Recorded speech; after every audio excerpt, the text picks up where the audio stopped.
કન્સલ્ટન્ટની જરૂર શું કરવા પડે? પૈસા પૈસા પૈસા.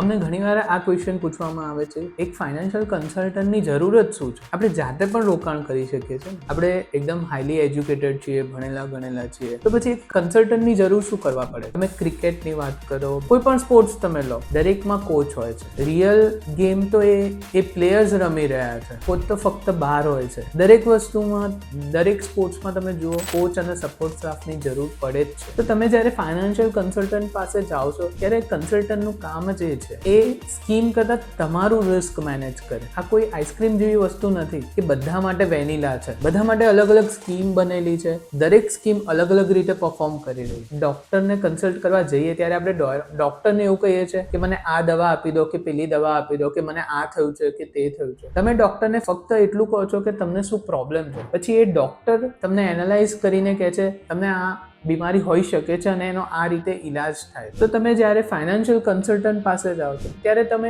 એવું કેમ કહો છો કે મને પર્ટિક્યુલર આ જ સ્કીમમાં રોકાણ કરવું? તમે જ્યારે online mobile app through invest કરી રહ્યા છો ત્યારે તમને ખબર જ નથી કે સામે કોણ છે. એ ખાલી કમ્પ્યુટર છે, સિસ્ટમ છે, એમાં કોઈ ઇમોશન્સ નથી. તો તમે મોબાઈલ એપની જગ્યાએ આજે જ તમારા ફાઇનાન્શિયલ કન્સલ્ટન્ટને મળો, એમની સલાહ લો અને એ પ્રમાણે ઇન્વેસ્ટ કરો. આવા એજ્યુકેશનલ વિડીયોઝ જોવા માટે આજે જ અમારા અકાઉન્ટને ફોલો કરો. Thank you very much.